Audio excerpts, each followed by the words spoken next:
Corona महामारी ने दुनिया में काफ़ी तबाही मचाई थी और कुछ दिनों तक राहत लोगों ने इसके ली और लगा कि महामारी ख़त्म हो गई है, लेकिन अब फिर इसकी एक एक नया वेरिएंट जो है वायरस का वो सामने आ गया है, जिसे ओमिक्रॉन का नाम दिया गया और डब्ल्यूएचओ ने भी इसे कंफर्म कर दिया है।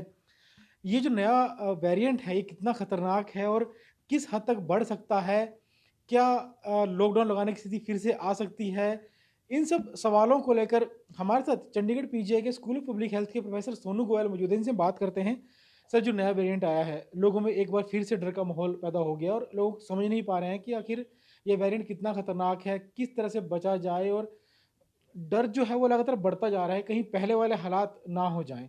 तो सबसे पहला सवाल यही है कि ये जो वेरिएंट है शुरुआत कहाँ से हुई और क्या जानकारी मिल पाई है? कितने केसेज़ के आ पाए हैं और खतरनाक जो है किस लेवल तक हो सकता है ये? देखिए जो नया वेरिएंट जो ओमिक्रॉन है, वो वेरिएंट साउथ अफ्रीका से आया है और अभी इसके केसेस अराउंड 12 से 13 कंट्री ऐसे हैं जहाँ पर ये केसेस इसके ओमिक्रॉन के पाए गए हैं और ये सारे केसेस जो हैं साउथ अफ्रीकन कंट्री से ही जो ट्रैवलर्स आए हैं उसके थ्रू हुआ है। अभी अगर इंडिया की बात करें तो इंडिया में कोई कंफर्म्ड केस ओमिक्रॉन का आज की डेट में नहीं है। पर इसकी चिंता बहुत है जब तक ये सिचुएशन क्या होती है, आगे जाके पता चलेगा कि कितने केसेज़ आते हैं। पर जो ये बातें बताई जा रही हैं, जो साइंटिस्ट बात कर रहे हैं, उसके अनुसार जो ओमिक्रॉन है वो इतना सीवियर नहीं होगा एज़ कंपैरिज़न टू जो हमारा डेल्टा वायरस था। तो अब तक की सिचुएशन ये है, पर आगे आने वाले दिनों में इसके बारे में ज़्यादा पता चलेगा। पर इसकी एक जो ख़ास बात बताई जा रही है ओमिक्रॉन की, वो ट्रांसमिसिबिलिटी है। मतलब कितने फैलता है, कितने लोगों को ये अपना कितनी जल्दी म्यूटेट करता है ये वाला वायरस और ये बहुत ही हाईली म्यूटेटिंग है, बहुत जल्दी-जल्दी अपना म्यूटेशन करता है और इसके कारण वैक्सीन का या जो हमारा वैक्सीन का असर है, वो हो सकता है कि थोड़ा कम हो।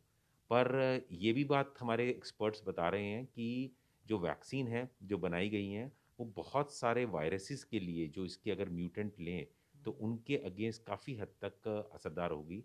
और अगर भारत की बात करें, तो भारत के अंदर एक अच्छी बात है कि जब तक हमारा पिछला वायरस आया था, तब तक काफ़ी इन्फेक्शन पहले ही हो चुका था उनको। तो पहले ही इम्यून हो चुके थे और उसके अलावा हमारी जो वैक्सीनेशन है, वो भी काफ़ी हद तक लग चुकी है। तो कहने का मतलब ये है कि वैक्सीनेशन के साथ-साथ अगर इन्फेक्टिविटी पहले ही हो चुकी है, तो अगले वाला जो स्ट्रेन आएगा, उसके चांसेस सीवियरिटी के, हॉस्पिटलाइज़ेशन के कम होंगे। सर, अभी तक आंकड़े क्या मिल पाए हैं कि क्या किसी मरीज़ की मौत भी इस वजह से हुई है और जो लक्षण देखे गए हैं उन मरीज़ों में वो क्या देखे गए हैं? देखिए, जो आजकल जो इन 12 कंट्रीज़ से जो केसेज़ आए हैं, कन्फर्म्ड केसेज़ ओमिक्रॉन के हैं, वो उनके लक्षण ऑलमोस्ट बराबर हैं जो हमारे पिछले कोविड वायरस के थे और इनफैक्ट एनी वायरस के होते हैं, बुखार और जो हमारे पिछले वाले थे। सीवियर इन्फेक्शन, सीवियर जो है हॉस्पिटलाइज़ेशन वाले जो लक्षण हैं, वो नहीं देखे गए इनके अंदर। जैसे गला खराब है, गले खराब में इसके अंदर थोड़ी स्क्रैची थ्रोट मतलब थोड़ी खुजली वाली जो हमारे गले में जो इन्फेक्शन होता है, उस तरह का थोड़ा देखा गया। थोड़े-थोड़े वेरिएंट हैं, पर अमूमन वही तरह के सिम्पटम्स हैं जो हमारे कोविड के थे। तो क्या सर अब ऐसा होगा कि जो मरीज़ अब सामने आ रहे हैं, क्या सभी मरीज़ों का ये जो टेस्ट होता है इस वायरस का वो करना पड़ेगा या कोई ख़ास लक्षण देखकर ये टेस्ट किए जाएँगे? देखिए, आजकल तो ये गवर्नमेंट की पॉलिसी है कि जो भी बाहर की कंट्री से आ रहा है, उन्होंने कुछ कंट्रीज़ की लिस्ट बना दी है। तो उस कंट्री से कोई भी आता है और उसके उसके अंदर लक्षण पाए जा रहे हैं, तो उनके लिए टेस्ट हो रहा है, आरटी-पीसीआर हो रहा है और उनको एक होम क्वारंटीन में आरटी-पीसीआर अगर साउथ अफ्रीका से कोई भी आया, तो उनको या यूके से आया, कुछ कंट्रीज़ हैं, उनका आरटी-पीसीआर टेस्ट होता है एयरपोर्ट के ऊपर और उनको उसमें रखा जाता है होम क्वारंटीन में। और अगर वो 7 दिन के अंदर 7 दिन के बाद दोबारा टेस्ट होगा और 7 दिन के बाद दोबारा टेस्ट में अगर वो पॉज़िटिव आते हैं, अगर उस टाइम पॉज़िटिव आ गया, जब हमने एयरपोर्ट पे टेस्ट लिया, तो उनको इंस्टीट्यूशनल क्वारंटीन में ले लेंगे, है ना? अगर उनको उस टाइम पॉज़िटिव नहीं आता है, नेगेटिव आता है, तो वो होम क्वारंटीन पे 7 दिन आपके वहाँ रहेंगे। तो सर अगर ये वायरस बढ़ता है क्योंकि फ्लाइट जो है चल रही हैं लगातार लोग एक देश से दूसरे देश जा रहे हैं तो ऐसे में संभावना है कि जिन देशों में नहीं है वहाँ भी ये फैल सकता है तो अगर ये फैलता है तो क्या आने वाले दिनों में हालात इतने भी खराब हो सकते हैं कि लॉकडाउन लगाना पड़ सकता है फिर से? देखिए, आज की स्थिति में कहना बड़ा मुश्किल है कि आगे जाके वायरस किस तरह से बिहेव करेगा। बिकॉज़ कोविड वायरस ऐसा वायरस है जिसका बिहेवियर हमें समझने में बहुत टाइम लगा, ये वाली चीज़ में। तो आज की डेट में कहना बड़ा मुश्किल है, पर बात यही है, हमारे पास जो प्रिकॉशंस हैं, वही 3 चीज़ें हैं, जो हम बाकी कोविड वायरस के लिए करते हैं। मास्क पहनना बहुत ज़रूरी है। हम लोगों ने मास्क पहनने काफ़ी हद तक छोड़ भी दिए हैं काफ़ी लोगों ने।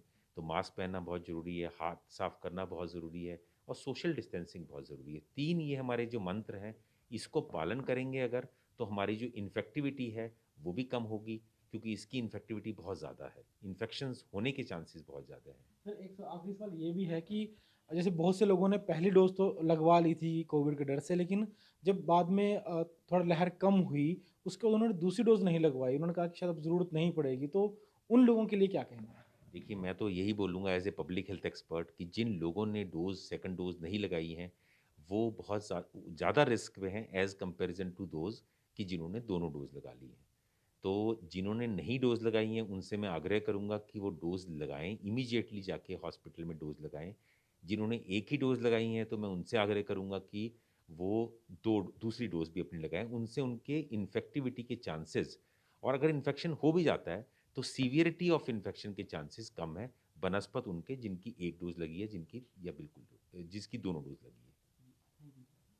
तो ये थे प्रोफेसर सोनू गोयल, जिन्होंने बताया कि जो नया वायरस आया है वो पिछले डेल्टा वायरस से ज़्यादा खतरनाक है, उससे ज़्यादा तेज़ी से फैलता है, लेकिन फ़िलहाल यह कहना मुश्किल है कि यह किस हद तक बढ़ेगा और हालात किस हद तक ख़राब हो सकता है। हालाँकि जो तमाम सरकारें हैं, दुनिया भर के देशों की सरकारें हैं, वो इसे रोकने के लिए काम कर रही हैं, लेकिन फिर भी जो सावधानी है, जो कोरोना की पहली लहर और दूसरी लहर के दौरान लोगों ने बरती थी, उस सावधानी को गंभीरता से बरतें, मास्क लगाएँ, सैनिटाइज़र का इस्तेमाल करें, लापरवाही ना बरतें और जिन लोगों ने 1 डोज़ लगवाई है लेकिन दूसरी नहीं लगवाई है, वो भी लगवा लें। दूसरी डोज़ लगवाने के बाद हालाँकि वायरस खतरनाक है और डोज़ का जो असर है, वो अन्य वायरस के मुकाबले कम होगा, लेकिन कम से कम उन्हें अस्पताल में भर्ती होने की ज़रूरत ना पड़े। ईटीवी भारत के लिए चंडीगढ़ से विजय राणा।